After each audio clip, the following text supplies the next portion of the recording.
Nako guys. Ito ang mas masaya. No? Sinupwena na ng Committee on Justice itong para sa susunod na hearing, no? Itong si former Senator Trillanes, si Sentry, at ang AMLAC. Yun ang malupit, yung AMLAC, okay? Sinupwena na ang AMLAC upang magdala ng records patungkol sa bank accounts ni Inday Sayad at ni Mans Carpio. Naku, puro din.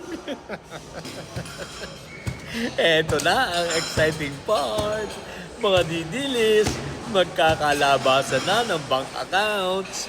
Malalaman na natin kung may katotohanan ba o wala ang mga sinabi ni Sentry. Bukod pa ito sa waiver na ibinigay ni Caramil Madriaga. So exciting so ang ganda, no? Inabangan natin nitong 14, inabangan natin ng ang kay Caramil. Okay? Na testimony, no? Okay? Na pag niya. Yeah. Inabangan natin. So ngayon, ang kasunod nating aabangan, kaya sa 18 yata, no? Ang kasunod nating aabangan ngayon ay kay Sentry.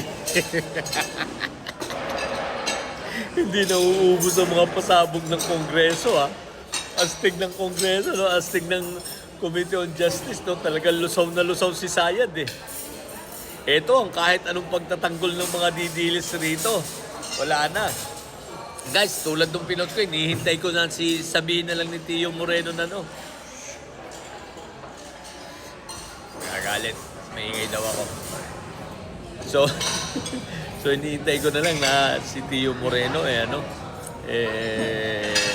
ang pangalan nito? Na si Tio Moreno, sabihin na na robot si Caramil. So, tingnan natin kung anong mangyayari sa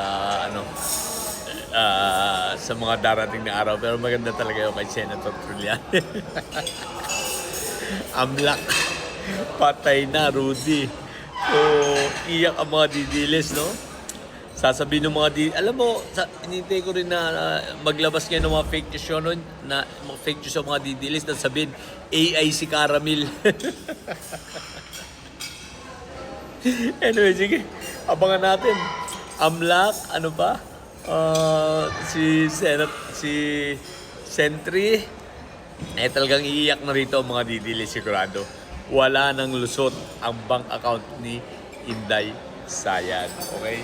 So yun lang sa mga bobong didilis at may Sayad dyan, ha. Ang tatay nyo ay karton. Ang tatay nyo ay preso. Ang BP nyo ay bobo manatili. Yung mga bobo at may Sayad sa may Sayad. Laging high blood. Bye!